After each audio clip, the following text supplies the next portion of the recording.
off the road. Oh, no, and there was no pictures. I'm sad Mike's not here. I usually get to talk to him a couple times a year about how stuff. So I would finally meet him in person. The nice. Nice. I think he got knee replacement surgery. All right, I guess he's forgetting. There he is. He's here though.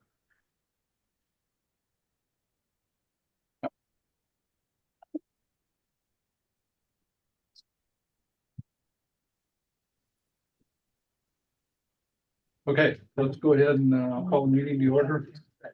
And we'll do pledge of allegiance.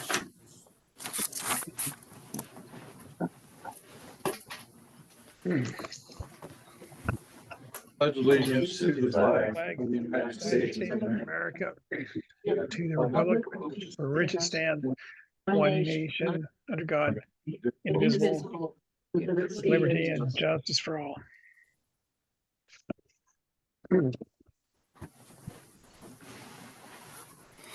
Okay, we'll do roll call. Pete Christensen, board member. Monty Miles, board member. Jade Wells, Listen Park County Admin Assistant for the Weed District. I want to turn it up. Montana Biocontrol Project. Can't hear it. Stacy Bart's board member. Rob McDonough, board member from Wolf Creek, Dearborn area. This one. Judith Van, Vincent Vice Chair. That one here. Higher. Dave Birch, chair. All the way high. Can you hear Leonard. me, Mike Cobb, board member from Augusta? Turn it high. So you can hear them. Hey, let me help you. Just be Okay, patient. good. You luck on your own. Love you. Can you hear me, Mike Cobb from Augusta? And Mike, hi, how are you? Good. Good. Shelley Holland, board member. Neil Snow, board member. And then Kevin Sheridan, Bureau of Land Management. Hi, Kevin. Jenny Chambers, Luther County Public Works Director. Candace Payne, County Commissioner. And Chairman, can you hand us the sign-in sheet and Oh, the yep. extra agenda as well? Sure. Thank you. Thank you. Anyone? Everybody have an agenda? Okay. Okay. Introductions. Our visitor today. So you want to tell us a little bit about yourself and stuff and stuff? Sure. May I start in the presentation? Yeah. Okay.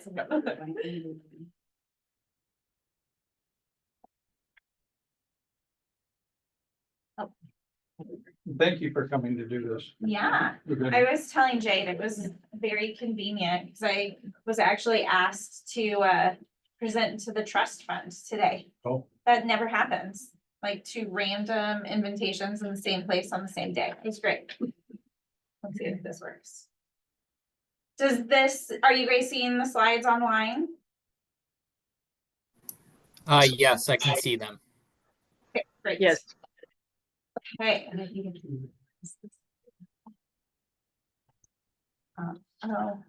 Oh yeah, this would probably be good for people in the room. Yeah, there we go. Okay, so, yeah, it's up close for you, huh? So hi, everybody. I'm Melissa Maggio. I'm the project coordinator for the Montana Biocontrol Project. Hopefully most of you are familiar with that program, seeing as how this board has been a financial contributor since the beginning of the program. So thank you very much for that. And I will explain a little bit more about the program, just in case you guys don't know anything about it. Let's see how this works though. So the Montana Biocontrol Coordination Project is a soft-funded grassroots effort that was initiated in 2013 by a variety of land managers from tribal and federal government to private and everything in between from across the state who saw a need for increased coordination within the weeds biocontrol program. So they began fundraising in 2012 and I was hired in 2013 with a mission to provide the leadership, coordination, and education that's necessary for land managers to successfully incorporate biocontrol into their noxious weed management programs. So because we are soft funded, we strive to provide the deliverables that our stakeholders are looking for. And so we conduct a program assessment every 5 years to see how we're doing and if they want us to kind of like shift directions. And we just wrapped up our 3rd program assessment. So it closed in May and I got the results in June.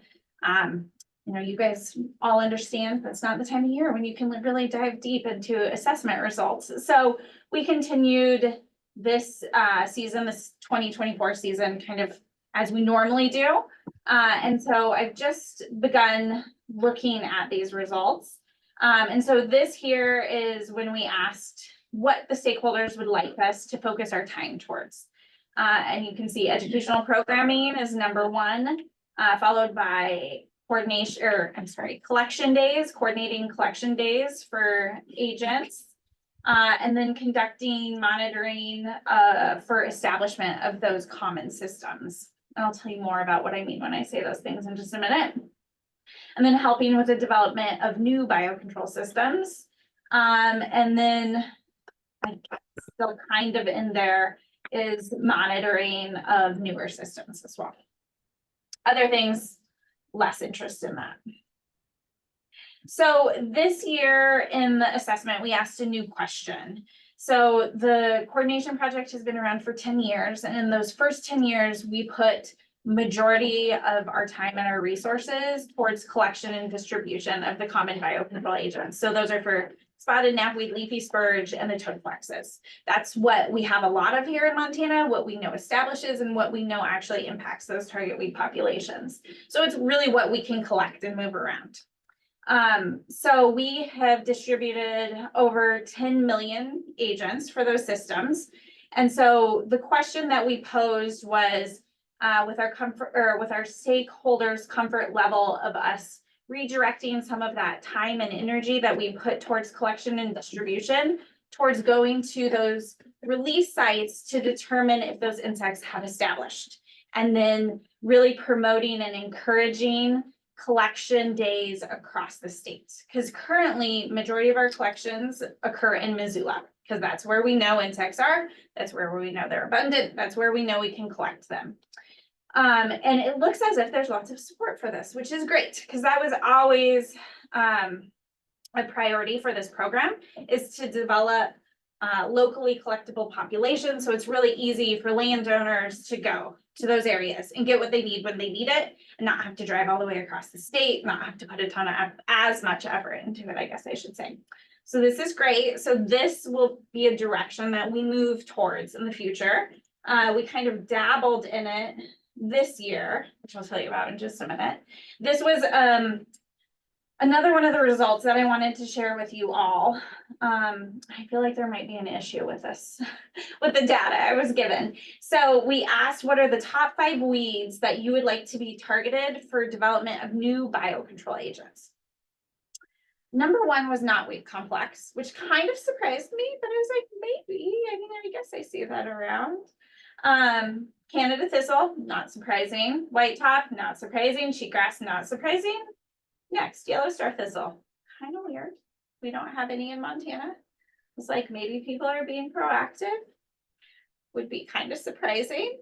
So I'm kind of wondering if there was like so I worked with the MSU Helps Lab to help write the questions so that, you know, they were interpreted in the way that we wanted them to be interpreted. And they collected all the data. They distributed the survey and they collected all the data, and then they just shared the results with me. So I'm gonna reach out to them and see if they think there was any possibility that there was some kind of glitch, because those 2 things really kind of stand out to me. Russian olive also kind of stood out because that's typically really low, a low priority. However, like I drive across the state a lot. I see so much Russian olive, like so much more than I used to see. And to me, it appears very concerning in the places where I'm seeing it, but it's always been, you know, kind of a controversial species. So this also is a little surprising. Is anybody in this room comfortable speaking on Russian olive and their thoughts on it? Wasn't it used for shelter belts? Yeah. Was. Grows super fast, but it's But But it's moving in riparian systems, Yeah. not where it was put as shelter belt. And I really noticed it driving from Helena to Townsend recently, like all along those ditches and riparian areas, it is just like, Especially down in FWP's project, yeah, weed management or the wildlife management area there. Mhm. Yeah. But Russian olive on, I was actually one of the culprits to put that on the list. But it's so bad on some of the rivers that we were touring that you could not walk through it Mhm. to Yeah. get to the water. And Yellowstone County has spent thousands, probably hundreds of thousands of dollars Mhm. trying to get from like Stillwater County, from their county line through Yellowstone County. And I still think they're down around Huntley, Mhm. down in that area because they ran into so much of it there. Mhm. Mhm. And a year, they'll be lucky to get a acre and a half covered, Mhm. but it's hundreds of thousands of trees. Yeah, and a lot of money and a lot of effort. Yeah. So you think maybe this is a actual I result? think so, because if you look at any river on, especially, like up at Tiber, down to Mhm. Yellowstone to Carbon County, Yeah, those areas, they're areas that are solid. yeah, it's Milk bad. River. Yeah, Milk River, I Bighorn. remember River. like not that long ago. I don't know, maybe more than 5 years ago, I was in eastern Montana and it was the first time I had really kind of gotten off of the interstate and I was doing like a tour with a landowner group and I was kind of shocked at like where I was like seeing it even like spreading through fields. And I asked a question about it and there was a lot of defensiveness.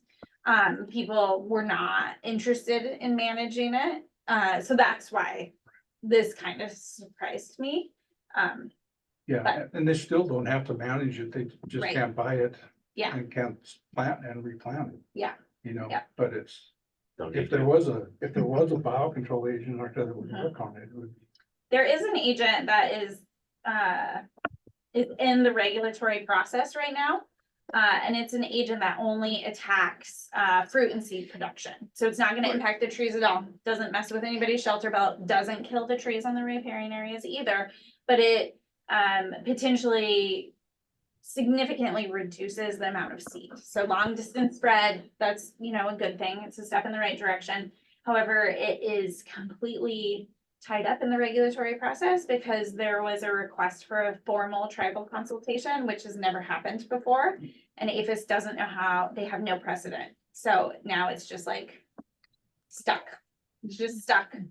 And it's a very host specific agent. It looks super promising, like it should have just like skated right through, but they think that the reason for the request for the formal consultation is just because of fears from Diorapta and salt cedar and what happens with that tree and that biocontrol agent. Anyways, so this maybe is gonna change a little bit, but this is the results I got back. It would be interesting to know, after you talk to MSU about Yellow Starthus, I'd like to know. Yeah. Hey, can I jump in here really quickly? I've got what I consider a very reliable distribution map at the county level. And Yellow Star Thistle is definitely showing up in parts of Montana, according to this. And I can send that to whoever wants it. But just It's been found, like there's been a plant found, eliminated, eradicated, and then they go back and revisit those sites on a very regular basis. So okay, so in other words, it's not, it doesn't appear to be persisting is what you're saying. Is that right? Yes, absolutely. Yeah. So there have been like single plants found, I know, like in the Dillon area and in the Missoula area, like coming in from Idaho on the interstates are the places I know about it. They had some down in Carbon County when it came in on Carbon and Amy Adler's county. Okay. Can't remember what it is, down on the Forsyth area, Mhm. but they actually came in on seed. Mhm. And That's when Barb Mullen was still here, my first year here, I think, we went down and had 35, 45 people out pulling Yellow Star Thistle out of the fields. but it was contained to one field. Oh, wow. And then we traced back where the seed went to, found the lot that it came from, tested it. Uh-huh. Of course, there was no seeds in that piece that we had, but it was growing. What crop? Yeah, Which crop? alfalfa. Alfalfa. Yeah. Weird. I've got excuse me, Yeah. I've got a cousin up and they had a place up toward Lewistown. And she was just in passing said, I've got the darndest patch of dandelions up there. They've got these spiky things on them. I don't know. And have they been reported in prairies for this? You know, sometimes people mistake safflower for yellow star thistle, and that's in a lot of like bird seed. Okay, Uh, so it might be safflower. it might be. It could be yellow star thistle, though. They should probably reach out to the coordinator, the county coordinator, because that would definitely be something people would want to know about. It's Okay, pretty nasty. I was just telling Jade, I went on a field trip with a researcher into Idaho, Washington, and Oregon, looking at common curpina, but there just happened to be yellow star thistle at pretty much every one of those sites, and it just stabs you. It stabs through like whatever pants you have on. It's pretty nasty. I do not want it. California has something like 19 million acres of it, so. Yeah. I didn't realize how much Idaho had. There was a lot in these places we went. Okay, so this might potentially change, but we use this information to really kind of focus on like special projects, mostly more like research, new development projects. So like we're gonna spend time on like pre-release monitoring or helping to develop new agents, like whatever the researchers need, to kind of use this to help. Like we've had projects on Canada thistle and hound's tongue because they both used to be super high on this list. So it was a justification for spending time on that. We probably will be helping Dr. Jeff Littlefield with white top mites. I don't know if you guys have gone to any of those sites. I know there's some kind of in this area. It's pretty exciting. It looks like they are having impact on white top more than I initially thought they were going to. And it's that project is at a point. So typically when a new agent is approved, the agent stays with the researcher for a while until we really build up those populations and we have enough for mass distribution. And he feels like he's at that point now. So now we're going to engage with him, help him do some monitoring and help with distribution in Montana. Those things work in the riparian areas, have they? You know, I don't have a solid answer for that question, but I do know he thinks there's very few sites that failed. I actually have this right here. So he has 26 sites where he's released at, and he had 70% of them establish and have galls and increasing values. 19% of the sites are unknown because he just made those releases this year. And 3 of those sites failed, and 1 of them failed because it's too dry, is the thought. So I would think riparian areas are reasonable. Get a hold of us.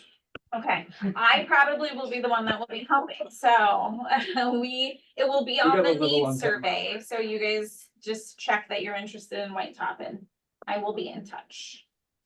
Okay, so based off of those results, kind of moving forward, these are 3 focal areas, same 3 focal areas as before, maybe with a few little tweaks. So insect collection and distribution will continue to host collection days, but hopefully we'll start to be able to have collection days in different parts of the state. So probably for at least the next couple of years, we're gonna put a lot of effort towards visiting places where insects have been released and released repeatedly and helping folks to determine if those sites are collectible. We have a protocol for determining that with, you know, like doing sweeps, timed counts, or a certain number of sweeps counting insects.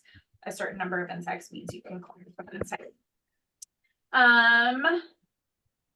We will, however, continue to host collections where we have been hosting collections or ship insects to people who can't make it to collections. Education was also the highest priority, so we will continue to do that. This year in 2024, I gave 19 in-person presentations and 4 virtual presentations, and then also have helped, you know, coordinate conference strands for NASMA field trips and put together virtual biocontrol summits. So that's like kind of where we focus our education efforts. And if I go back, you can see the very last priority here was creating educational materials. So that was something that we had been doing. We, you know, have a poster that we worked with an artist to create, a field guide, and then resins, which was like a hugely time consuming project. And we probably will not put effort into those kinds of projects in the future. We still have those materials that we'll distribute, but until something like comes up that people are really interested in, we probably will not do that any longer, which is kind of nice to take something off the plate. And then monitoring. So currently we mostly work with agencies that provide us funding to do a specific type of monitoring. And then we have some other projects that we monitor for, mostly research-based projects, like for Canada Thistle and Houndstone that I mentioned. But now we're really gonna kind of like that first bullet and second bullet are gonna tie in together with the evaluation of sites to determine if we have other collectible sites. Pretty excited about that. Okay, so when I talked to Jade, we had decided that like I would just give you guys kind of a general overview of the program and then mostly just talk about Houndstone, because that's usually what people are most interested in. However, we can talk about whatever you guys want. But before we do that, I always just like to start with what I mean when I say biocontrol. Because if you think of the term biocontrol, it can be something very general. Like a lot of times people will lump grazing in with biocontrol. But when I'm saying biocontrol, I'm talking about something much more specific, which is the deliberate release of a specialized natural enemy from the weed's native range to help reduce the spread or abundance of the weed in the introduced range. And so some of these important differences are that we're using specialized natural enemies. So we're mostly using insects. I'm just gonna say insects for the ease of this. So these insects that we're using most likely co-evolved with that target weed. So they're completely dependent on it. It's the only thing that they can feed on. It's absolutely necessary for them to overwinter, and it's necessary for them to be able to go from egg to larvae to pupa to adult. So without it, they die. So that's one of the differences. You know, we're not just talking about a generalist that can switch from one species to another and survive. The other thing I always like to point out, which is just all part about managing expectations, is that success from biocontrol results in the reduction or abundance of the weed or reduction of spread of the weed. We do not say eradication. So if you think about what we're doing, we're going to where our weeds are native and we're figuring out what native insect pests are keeping them in check where they're all native. And if we get approval for them and we release them here, they're not going to eliminate that weed, just like they don't eliminate that native plant in the native range. So what we typically see from success is instead of having like a dense monoculture, it's a really sparse infestation. The plants are greatly stunted. So something like Dalmatian toadflax, when those stem weevils establish, will go from being like 3 or 4 feet tall to being 6 to 8 inches tall. A plant without biocontrol can produce 500,000 seeds. A plant with established biocontrol probably doesn't even flower or produce seeds. So that weed goes from being a dominant part of that plant community to just being a part of that plant community. So it's a part of that biodiversity. Native beneficial vegetation can once again thrive and do what it's supposed to do. The point of this, I'm not going to bore you guys with graphics too much, but the point of this is just that along this invasion curve, we focus on different management tools and efforts. Biocontrol is a tool for widespread weeds. It's at the top of that curve. It's when we have a lot of that weed, and there's a few reasons for this. One that I mentioned, that these insects are host specific. So we need a lot of that weed to be able to survive. So if you have a patch of weeds the size of this table, biocontrol is not the right tool for you. The other reason that biocontrol is most appropriate at the top of this curve is because it doesn't result in eradication most often. And typically when we're talking about weeds up here, eradication isn't a reasonable goal any longer. If your goal is eradication, you could use biocontrol, but then you would probably also have to incorporate some other management tools. Another fun graphic. I do like this one though, so I will talk about this one. So up here, This is just the natural fluctuation that we see with any plant population, typically climatically based, right? Like some years we have lots of that weed, other years we have less with no management. So this is just natural fluctuation of weed plant infestations populations. So then we release a biocontrol agent. That agent over time builds up his population to match the weed population, and then they begin to fluctuate together. And eventually they continue to fluctuate together, but eventually that biocontrol agent pulls the target weed far below this damage threshold, and then they fluctuate at a much, much reduced rate. And this is what we would call successful control. The like real life example that I share with people that helps them understand this a little bit more is St. John's wort on the bison range. When they first introduced chrysolina, biocontrol agent for St. John's wort, they had 10,000 acres of infestation. They released that agent, they began fluctuating together. Now, on a bad year, they have about 1,000 acres, and on a good year, they have about 1 acre.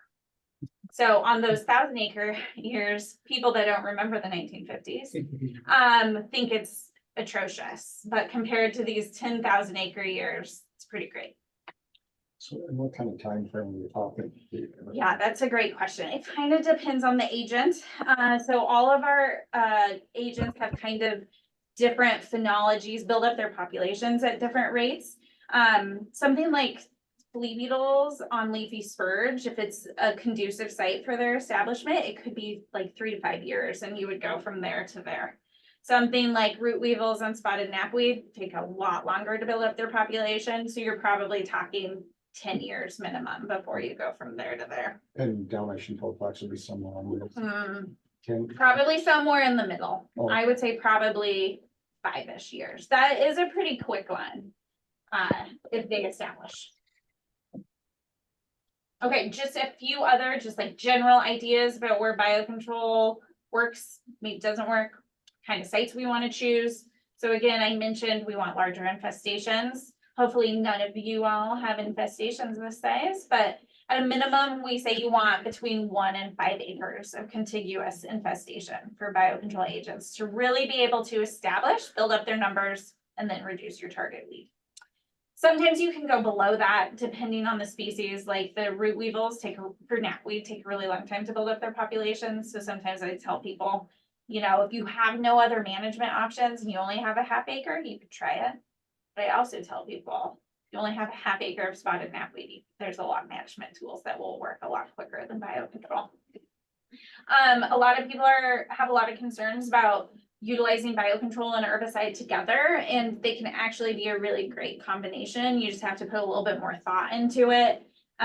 So you either need to separate them in time or space. So the easiest route is to be like, I'm going to put my biocontrol agents in the center of the infestation and I'm going to spray that perimeter. So that's separating them in space. But you could also separate in time. There's been some really cool research that I would love to try here in Montana, because it didn't happen here in Montana, but where they put flea beetles out on leafy spurge, time of year that they're out and collectible, which is usually July-ish. And then they did a fall treatment on that same, like over the same exact area. And they did find, you know, potentially some impact to that biocontrol agent population, but because those agents were in the soil as larvae, when that herbicide application occurred, it wasn't completely detrimental to them. So then they emerged the next year, and the remaining leafy spurge that the herbicide didn't get, those flea beetles just attacked. And so there was a much more significant reduction in that leafy spurge infestation than if they would have used any one of those tools alone. Did it matter what type of herbicide? You know, the research that I saw was there was 2 different herbicides that were used, and I don't remember what they were off the top of my head, but I mean, you know, what the fall ones are like Plateau, and I don't know what the other one is. For what? Leafy spurge in the fall. Yeah, it was Plateau. Yeah, Plateau is definitely one of them. I can't remember the other one. But anyways, pretty interesting. People often think they don't need to think about revegetation when you talk about biocontrol, but that's not true. It just depends on how long that weed infestation has been there and what your seed bank is. Doesn't matter what the tool is, revegetation might be necessary. Grazing and biocontrol, same thing as herbicide and biocontrol. They can be really great together, but sometimes you just have to think about it a little bit to make sure one isn't impacting the other. We talked about how long it takes to see impacts. Biocontrol is definitely not instant gratification, and that can be really hard in situations. And then there's other things that are totally out of our control that can impact those agents and the impacts that they have. So like flooding, harsh winters. I've heard about turkeys going through and picking the knapweed root weevils off of plants. I've heard about magpies, crows, skunks pulling up knapweed plants to get the grubs out of the roots. Things like that are going to impact the populations. And so sometimes ants. Yeah, ants are bad for, flea beetles. So sometimes there's things that are going to happen. And so you have to think about supplementing populations occasionally. And the other thing that I really need to add to this slide, you guys have probably heard me say that before if you've been in a presentation I've given, is elevation can be a limiting factor for some of our agents. So the spotted knapweed root weevils, all the research basically says that above 5,500 feet, they have a harder time thriving. And it's not necessarily like that the air is thinner. I think it's about the length of the warm season. So they take a really long time to go from larvae to adults. And so at those higher elevations, that season just might not be long enough for them to emerge, mate, feed, lay eggs for the next generation. So that's something to keep in mind too. So these are our common and effective systems: toadflaxes, leafy spurge, spotted knapweed. If you have issues with those and you're interested in biocontrol, they're readily available. Newer biocontrol systems or less abundant weeds. We have agents for Russian knapweed, diffuse knapweed, a new agent for yellow toadflax, tansy ragwort, St. John's wort, fall cedar, and white tongue. And then I mentioned we had some monitoring research projects, so like some additional information on these 3 species. Okay, so then I was just going to tell you a little bit about hound's tongue. So I'm assuming a lot of you in here have heard about this. So there is a root weevil that is not an approved biocontrol agent in the United States, but it was approved as a biocontrol agent in Canada in the late 90s. Incredibly effective in Canada. With typically where it's released up there, because it can be released within 3 years, they have a hard time finding any hound's tongue any longer. And I can tell you the places I found it here, it's pretty much the same path. Like you see a little bit of sign, and then within 3 years, 4 years max, you can barely find a plant. So it is not an approved biocontrol agent here because there was concerns that it would also impact some native species closely related to hound's tongue. However, when we started this project in 2020, we knew it had made its way into Washington, Idaho, and Montana. Now we also know it's in Oregon and Utah and Wyoming and maybe a couple other states too. So it's moving very rapidly. We don't know that there's any facilitation into that movement, but it's made some pretty big jumps. It is illegal to facilitate its movement in any way. It's actually considered an agricultural plant pest. So most land managers would love to have this biocontrol agent. And so the Montana Invasive Species Council pulled together all the experts on this topic to see if there was any way forward. One of the things that the regulators asked for is for us to go out to places where this weevil had moved into naturally to see if it was having any impacts on any of the native species, non-target species. So we started that project in 2020. We modeled it after a project in Canada. We wrapped that project up, I guess, this year, really. And we had 14 sites in Montana and Washington where we revisited those sites for 3 consecutive years to look to see what was happening, collect observational data, and then we removed some of those target hound's tongue and non-target native plants to see if the eggs and larvae were capable of developing them, because that's like where the damage happens. The feeding doesn't really impact the plants that much. It's when they are going through their developmental process in the root system. That's when they kill plants. So we wrapped that all up. This is really just like basic general overview of what we found. So the top is all of the non-targets grouped together. So we also broke it out into species, right? Because species to species, there's going to be different impacts. But this is when it's all grouped together. You can see very little impact to those populations. I should also mention year 2 was a serious drought year here. It was 2021. So I think most of that reduction is drought reduction, not necessarily weevil reduction. And then hound's tongue reductions, which is pretty awesome. This is exactly what we want to see from a biocontrol agent.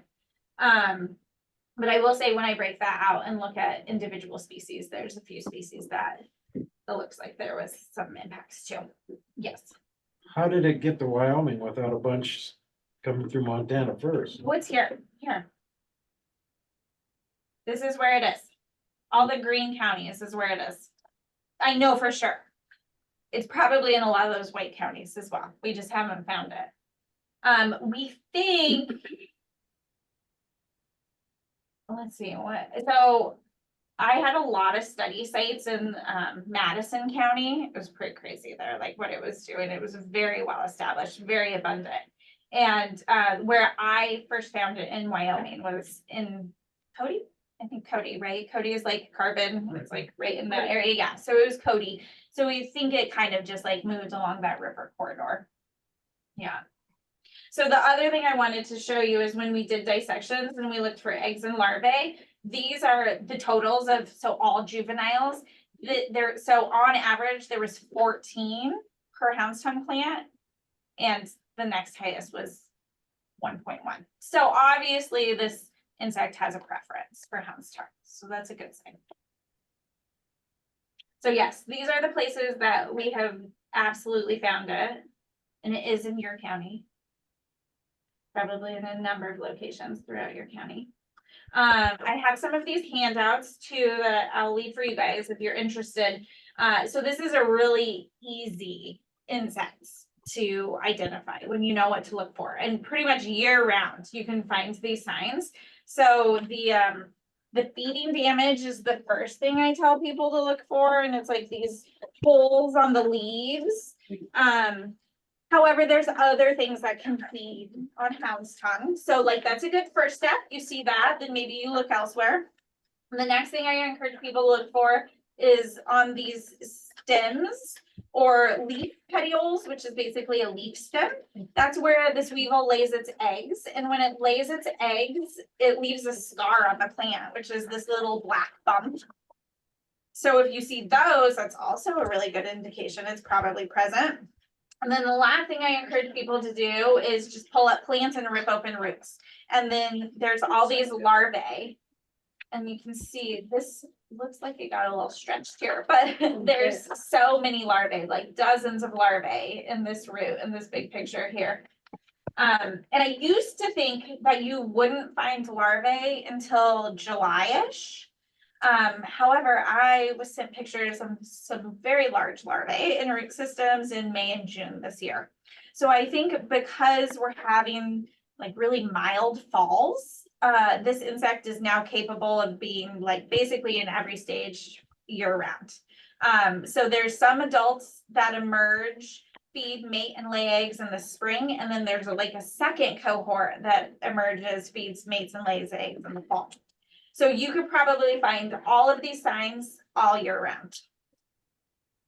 Do they fly or do they crawl? They fly. They fly? Yeah. Like how far it is? Yeah, so we think that they can fly about 5 miles a year, which is pretty far. And they're really attracted to a chemical that hound's tongue emits. So they're pretty good at like honing in. They'll fly around until they get that chemical signal, and then they'll hone in on the hound's tongue. Okay, and here's a weevil. Do you see that weevil on that plant? It was watching the sunset. This was at one of our study sites when we found it. We were like, huh, okay. It was a really nice place. So you guys had any questions about, you know, anything else? I'm happy to talk about other species. The other new agent that we're gonna probably like kind of dabble in starting next year is, there's a moth for oxeye daisy that's soon to be approved, fingers crossed. And so that is also a Dr. Jeff Littlefield project. So he would be the one really kind of making those releases, but we will help him potentially identify some sites and start the pre-release monitoring. And if you engage in that, you know, that's where those first releases will go once it's approved. Lincoln, Montana. Yeah, I know. Yeah, that whole corridor. Yeah. From Potomac to Lincoln is a good place. Yes. Mhm. Anything on where you listen? No, I don't even think they're looking at that. I think mustards are hard, right? But there obviously are agents for mustards, white top and perennial pepperweed they're working on. I think there just hasn't been a consortium. So, you know, people haven't pulled funding together. So all of the development for biocontrol agents is funded.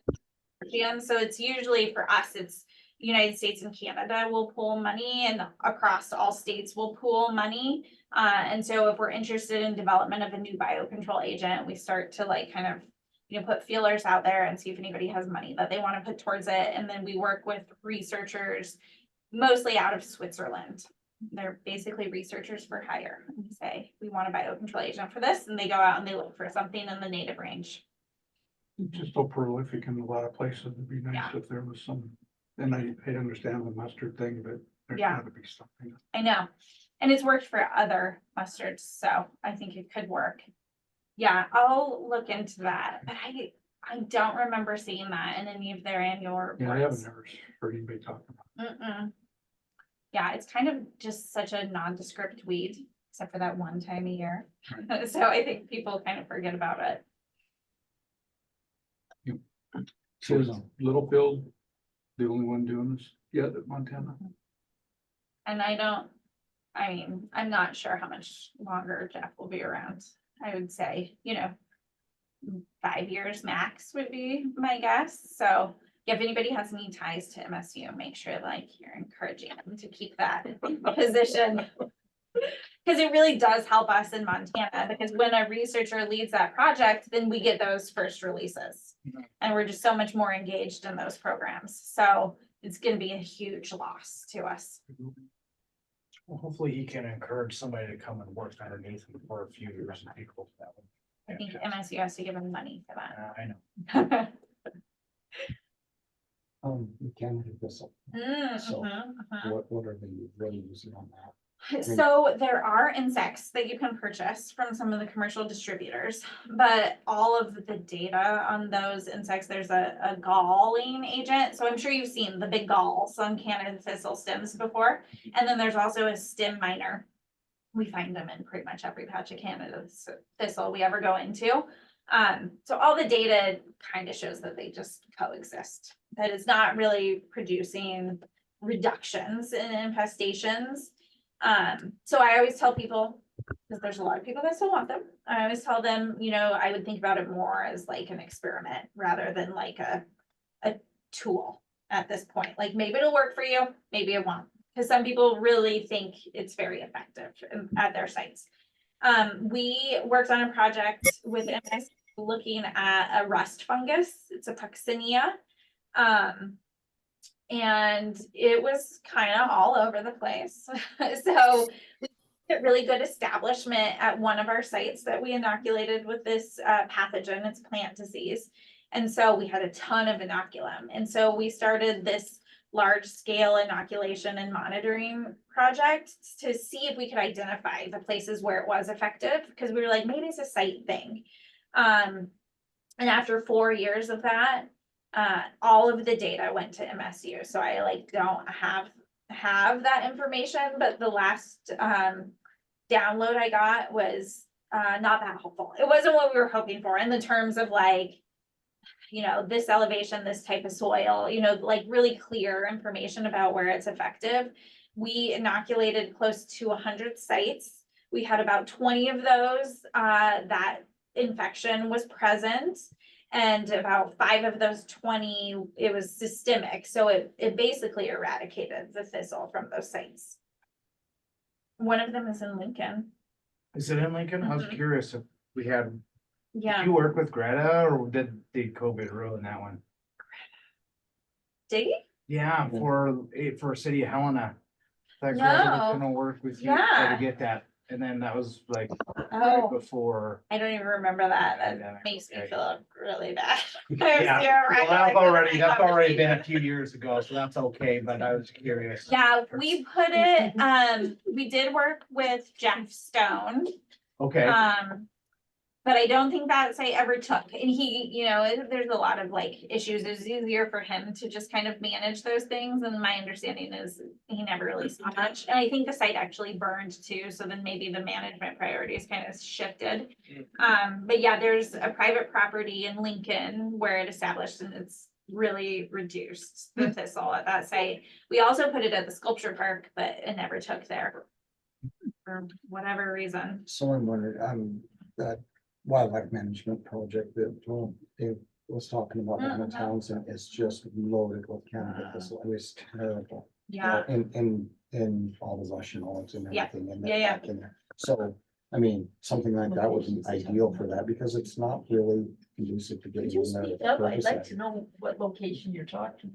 Canyon Prairie Wildlife Management Project. Thank you. Primarily the south end down by the Townsend Bridge. I mean, all that stuff come this way. It's been a fair amount of time in there and it's, yeah, It's a lot. unbelievable. And they did a release, and from what the wildlife biologist down there, Adam Grove, told me that it was probably 8 or 9 years ago they did it. Of the rest. No. Oh, I of think those he told me it was insects. the insect, Yeah. and then Christian and I talked about it, about the rust, Mhm. and, but he had indicated that it was a insect that they put in So there. the one thing about the insects that we think is happening, we don't know for sure yet, but we think that those insects are making the plants more susceptible to the disease. So if you have them both, it's more likely that you're gonna get that disease to like go throughout that root system and kill the plants. So it is a positive. And I'm wondering if that it even took, because in my conversations with some of the other workers down there, I said, are you guys seeing any results from this or this?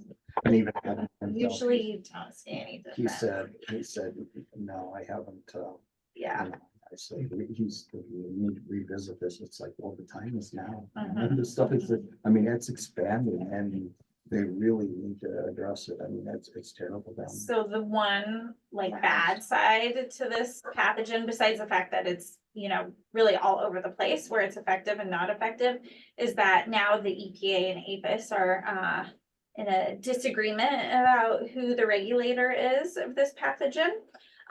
So APHIS was managing it, regulating it through the same permitting system that we move insects with. The EPA was upset by that because they feel like it's more of a bioherbicide. And so they think that they should be the regulator. And so until those two departments determine who the regulator is, we are not allowed to put it anywhere new. Sure. Mhm. Yeah. Well, the other issue they have down there is the hounds. I mean, that's another one that's just unbelievable. So Mhm. we need to- Where have you seen the weevil lots of places? seen it up in, Little Prickly Pear. Okay. And then I was camping over at Hellgate, which is in Broadwater County. Mm.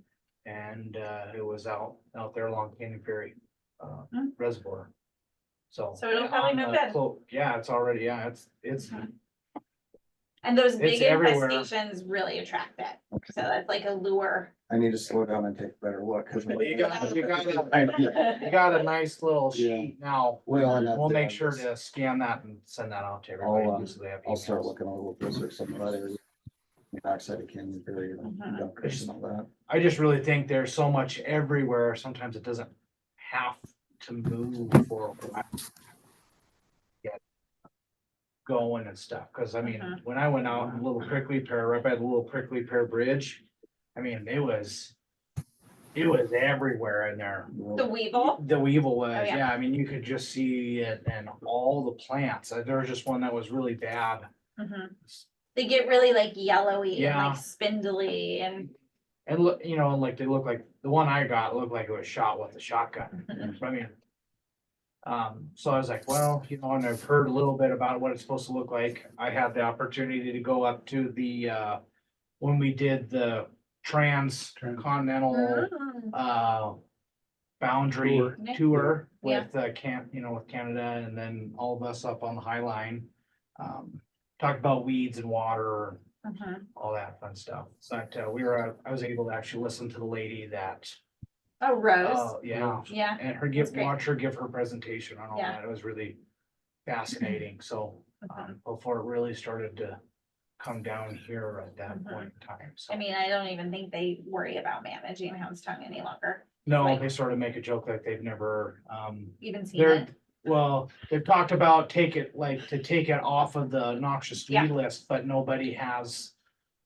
There's not the legislative process to actually take plants off. We only have the process to put plants on. So sort of like we'll have to go down this road to figure this out. So that way we have the process to take things off, because it's nowhere. Yeah. It's nowhere what I've out been there. told. It's That It's field amazing. That field that we looked at was just amazing.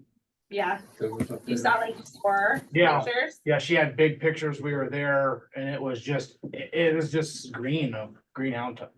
Yeah. Dude, just Yep. looks like it's never, ever been there. I And mean, no that's herbicide was sprayed at all. a lot of the places in Montana that when we first started this project, it was gross how much Houndstone there was. And by the 3rd year, we were having a hard time finding plants. So it's gonna be the same here. It's just gonna, since we can't move it, it's doing its own thing. It's gonna, like you said, it's just gonna stick in places until that Houndstone's gone, and then it probably moves on. So that was my next question. So in 3 years, you should definitely see. That's what we've seen at all the places we've been to. I think if it's a really dense infestation, it might take a little bit longer, but if you have other vegetation. I don't know if you guys have ever been in the tobacco roots, like the east Federals, the west. Like Sure Shot Lake or Potosi, that area. When we first started on sites over there, like the amount of Houndstone was incredible. The cattle that were grazing up there were just like covered in the seeds. And yeah, by the 3rd year of the project, there wasn't much at all. That's even with the cattle and stuff. Yes, yeah. Comparisons right now. Does anybody on the phone have any questions or comments? Melissa, I just had a question regarding cheatgrass. I have heard in the past that they were looking at possibly using like a smut as like a biocontrol agent. I was just wondering if anybody's looking at any other options. Yeah, so, I don't remember the whole story about the smut. I think Jane was looking at that Jane Mangold was looking at it a number of years ago. And that's kind of where I heard that from, actually. I think it was kind of hit and miss what it would do. It was really weather dependent, but it would also impact other species. And so they kind of got away from that.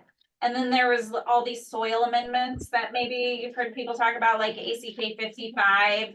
And that seemed like it was really effective in the Pullman, Washington area. But when they had trials in Montana, actually a lot of those sites, the cheatgrass actually increased. So who knows exactly what the variable was there that made such a big difference. And there was these other soil amendments that were being sold, and they were like being sold as a soil amendment, but really marketed as a bioherbicide. And so those programs all got shut down because that's not the right path to take.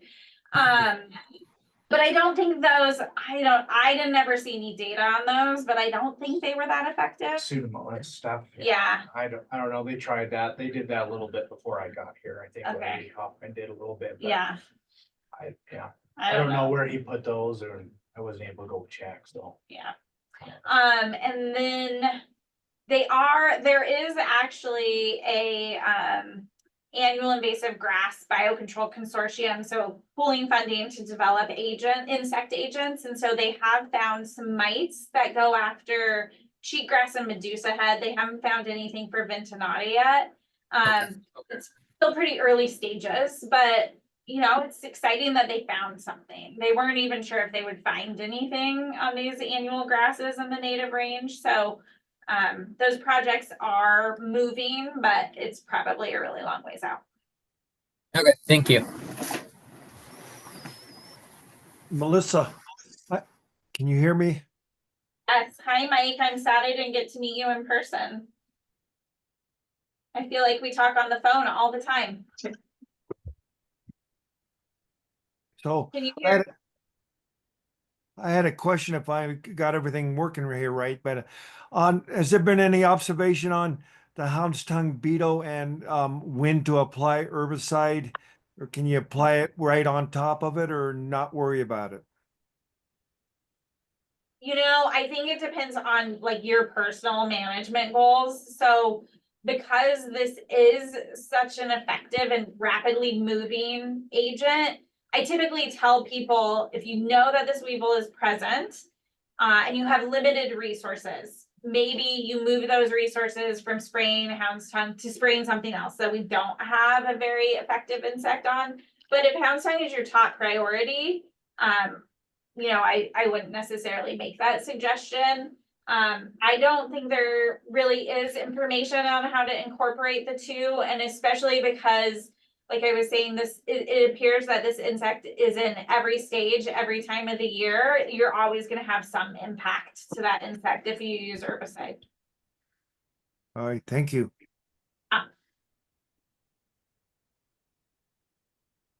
Anybody else on the Zoom? Yeah, if I can just add something quickly. Earlier, when you were talking about the desirability of maybe upping the emphasis on control of Russian thistle, I'm all in favor of that because I've seen the infestation between Helena and Townsend many times, and it's really pretty bad. So whatever we can do to try to keep the lid on that or mitigate, I think is a good idea. And by the way, the one tree that we have in our backyard that was there when we bought the house is coming down this summer. So. Have you noticed an increase in that area? To be honest, what I notice more is the encroachment of the juniper scopularum and the grasslands. There's, for those who may not know, I live in Kansas during the academic year, and encroachment down here is a big issue too. In the prairies, it's a different species of juniper, but my gosh, in the 12 years since my family relocated to Montana, the sort of piecemeal encroachment of the grasslands of the juniper is pretty obvious. And yeah, that's native, so what do you do about it? But I think a lot of the incoming landowners really are not aware of what's going on, and it's very detrimental to the grassland bird species. I'm just curious. My feeling is in the family connections that I have in Montana go back about 40 years now. And I don't think I see anywhere near the number of meadowlarks that I used to see. Now that might just be in my head, but I don't think so. I'm wondering whether they're being impacted to some extent by additional trees out there. So anyway, though, yeah. Great, thank you. Okay. Anybody else here? Okay, well, Melissa, thank you very much. Thanks. Thank I'm you. sure I was much more. Thank you, long Melissa.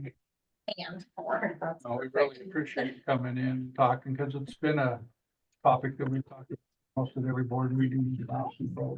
Well, and feel free to reach out to me anytime. I don't think I gave you anything with my contact information on it, but. What's your contact? I It's will all in send the- out an email with this flyer and then also your contact Okay. information. So, Awesome. And I believe Melissa's contact information is in all of our weed ID booklets too in the back. Oh, yeah. Montana I think so, Biocontrol. Yes, I'm pretty sure it is. So. So I guess I have another question for you though. Are you still doing this by yourself? I get to hire technicians, so that's nice. This year I had 4 technicians. And I think I'm gonna hire, so Natalie with ARS, Natalie West is a research scientist focused on biocontrol out of Sydney. She actually gave me enough money to hire a year-round technician. So that's pretty exciting. So I'm gonna hire a year-round technician. Hopefully will be more help than trouble. Melissa, I have a quick question. So I've been working with a little bit of everybody. We have some posters and they've got a whole bunch of logos at the bottom of them. And I've been contacting people and trying to get a hold of people because we want to not recreate, we want to we want to put those posters on some up and down posters. But what I'm finding is that on all kinds of things. Some of those logos aren't used anymore, so on and so forth, but I'm not sure what your logo looks like. And are you on the bottom of those? What posters? Is it on your email? It is on my email. Yeah, I was gonna say, it's, yeah. I'll just What make posters? sure. No, we're putting together a little. Oh, it's a poster new thing. poster. Yeah, Oh, he's okay. trying to get, Yeah. Like all It's these an old- old Okay. poster, but we're You gonna want to put new stuff. Got it. we're got gonna it. reuse it. Yeah, I can send, the, Okay. like JPEG, Yeah. to Jade. Okay, So then it'll be really easy to just insert. Perfect. okay. Are you gonna remind me? I will. Okay, thanks. Okay, appreciate it. Thanks, Thanks. Melissa. thank you, Melissa. Thank you so much, Melissa. Yeah, Appreciate Safe it. travel. Have a safe drive. Thank you. Thank you. Hopefully the snow's all melted off. It is. Yeah. I Okay. came back earlier. Oh, Yeah. nice. Okay, we've got a few minutes left, so, public comment, nobody here, public wise, so we can do away with that. The October 2nd meeting minutes are on the web. They are. Action items. So a little bit about the MWCA nomination discussion. If the board or if any of you as individuals want to nominate somebody, that nomination letter, and it's a form online on the MWCA site, that it has to be in by the 17th of November. So it's only a couple weeks away. So, but if you guys want to do something, yes, I'd be more than happy to help or get the information from you and put it in there and then submit it, but it's gonna have to be fairly quick if we want to do something. Okay. And they have a slew of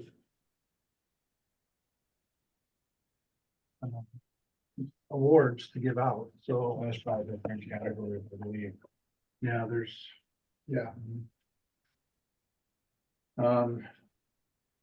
But you guys think about that. If you want something, contact me or Jade and we'll get together and we'll figure it out.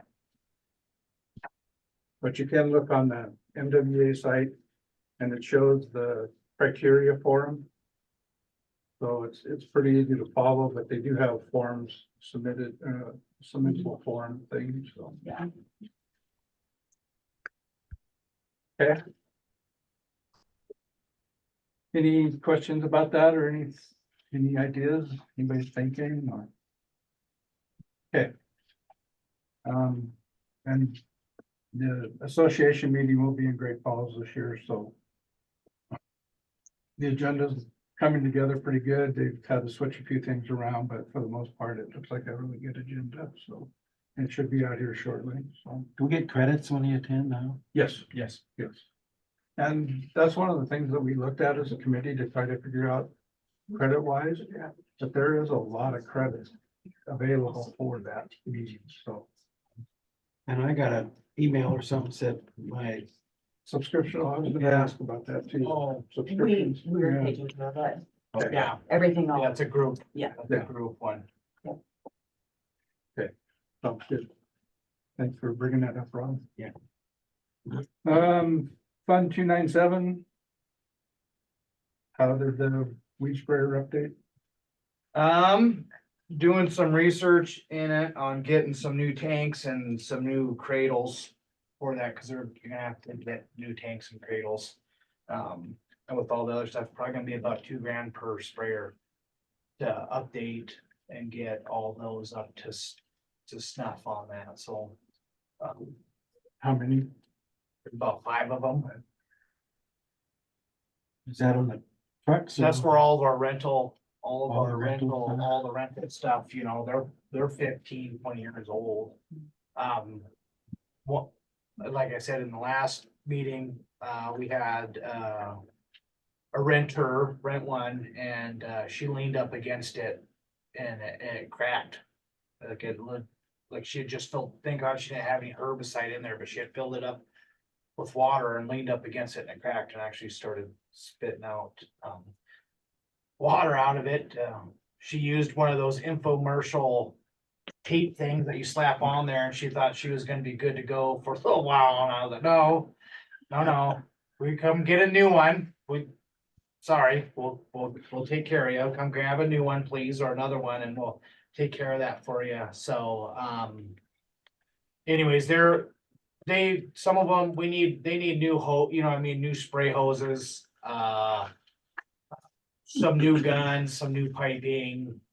Some of them are gonna have to have boards replaced on them to light, you know what I mean? And then also I talk about lighting too, redoing all the lights on them so that they're legal to go down the road.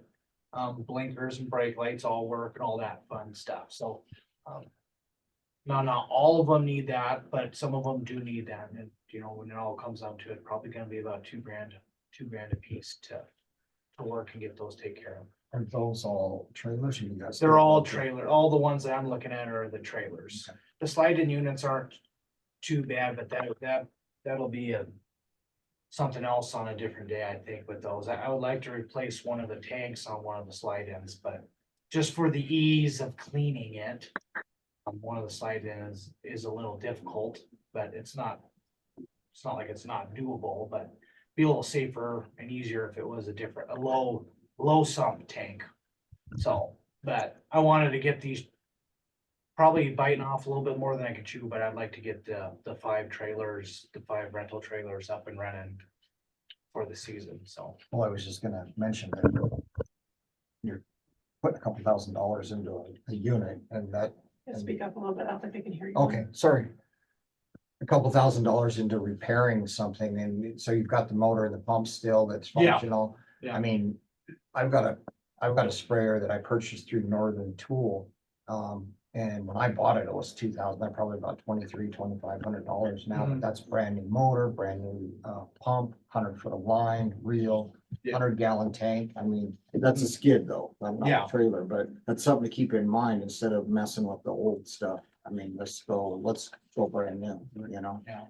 If you can get them that cheap. you know? yeah, for the most part, it was about $1,100-$1,200 for a cradle and a 150-gallon tank. Okay.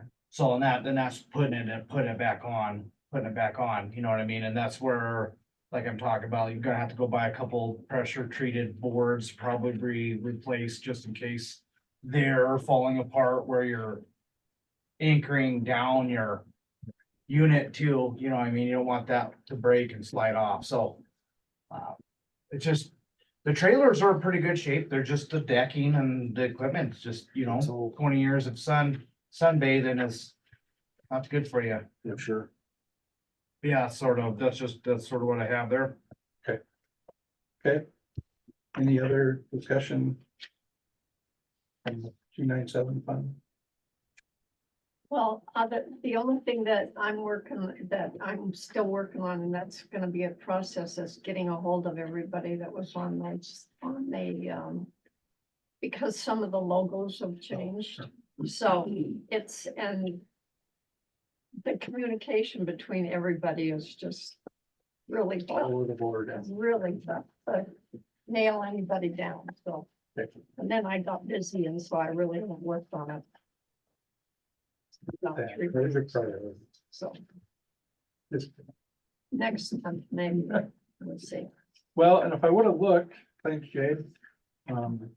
The nomination stuff is on the back in the agenda for the MWCA stuff, so. I should have figured Jade would have had it already there for me. But there's the 5 nominations. Well, we meet, trying to learn something about Sarah's being down, and I at least recognize. Okay. So no board reports or no, staffing reports. Today, thanks to the time, we've got like 5 minutes left, 6 minutes. Any discussion, anything else you want to see for the next meeting? I guess the vice chair discussion. I do have one thing I would like to, and I talked to Jade about it a little bit, but I want to go through the bylaws and look at the agenda items, because actually the roll call and the introduction is basically the same thing. So just to clean it up a little bit and cause less confusion. Because it's, you know, if we did roll call just for the board members would be one thing, but we also say from each meeting attendee. So if we just want to do roll call for board members, that's fine. And then we can have the introductions of visitors, which would be fine. But the way it is right now, it's one thing for both of them, so. But that's really the only, I mean, pretty minor, but. If anybody else sees anything with the bylaws, please let Jade or I know. That we can take a look at those. Not that I want to look at them every single year, but if there's something there that we need to change, then we need to start that process so we can get it changed. And then, so the chair, vice chair discussion, we do that in January, right? We do generally, yes. We'll be thinking about that. I guess that's where we can kind of leave that. Read the bylaws and see if you're interested or how we can work that. Items for the 2025 meeting work plan. We were supposed to go over that last time. We did a little bit, and that was just kind of a reminder that if anyone thinks of any ideas or suggestions for 2025 that they want for like a meeting or anything, just to send me an email. That way we can make sure we put it on the draft work plan. Okay, I would like to see something maybe dedicated to the greenhouse next year, so we can actually see how that works and what's going on with it. And if there's any way that we can help pull that together and move it further, I think it'd be fine. I was thinking a little bit too, what does Alex do in the off season? Do you know? I, like right now? Yeah. He's not employed. Yeah, but I don't know what he does personally, yeah. Okay. Just it hangs out and takes care of his. Yeah. I was just kind of curious if there was a way that we could, he seems to be a very intelligent, very smart person. I just wonder if we could utilize him through the winter to do something like grants. Yeah. Mr. Chairman, I mean, that would be a decision that the Board of County Commissioners would have to make in the budget approval process. The budget right now is pretty tight for personal services, and we've been, the last probably 4 years in county government, we've been held to kind of status quo. Okay.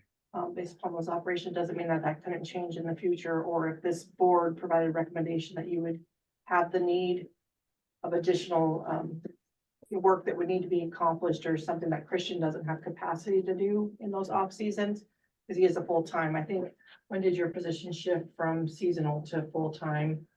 When you got employed, but I think prior to that, it was also a seasonal position. The coordinator position was also a seasonal position. So I think we'd have to just figure out what that role was and what that increase, because it would be funded by general fund, which it raises a lot more So criteria for the county commissioners to consider. is there any?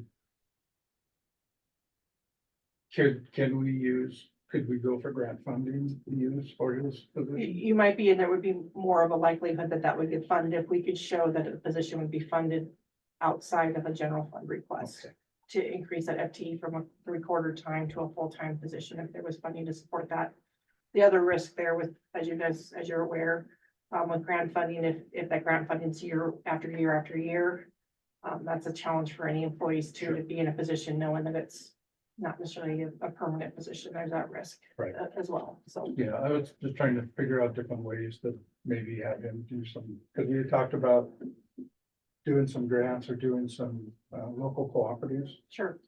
and that would be a really good thing to have happen if we could brainstorm, do some funding, find some funding for it.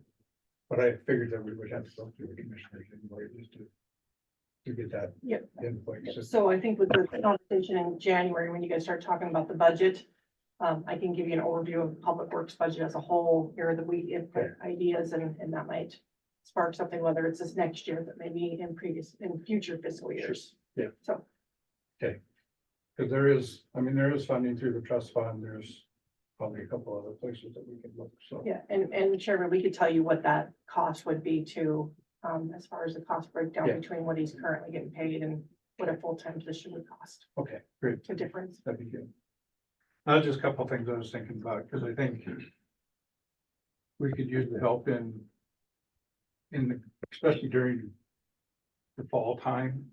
It would be kind of nice to have that person be able to put some stuff together for grants and do that stuff and work with Christian, because I know Christian's busy with tying up roads and spraying and doing all that stuff. But if Alex was willing and able to do it, so I didn't know what he did other than this job, so just a question. Sure.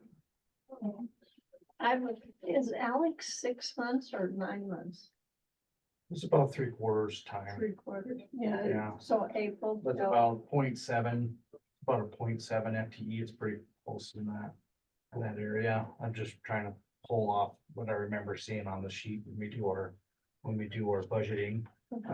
So it's not necessarily totally trying to fund that, but you're trying to find the 0.3, 0.25 amount of what that, but that comes with more, like Jenny is explaining, as it comes more than just an hourly wage, that's insurance and all of the things that go with being an employer. But yeah, I mean, if this is something like we could always add more capacity, when you get more people, obviously that opens up the door to do more things. Right. With stuff, so. Okay. Okay, so if you guys have any other things, discussion items, please let Jade or Christian know for the 2025 plan. We talked about the bylaws a little bit. Mostly grammatical, but I would like to change the agenda a little bit. And then we're running out of time here, so any other discussion items from anybody? Okay, our next meeting, December 4th, will be here, 1 o'clock. Call for adjourned. Move to adjourn. Okay, thank you, guys. Thank you. Thank you. Thanks for putting this together, Jay. I should have looked at it. Thank you, everyone. Always.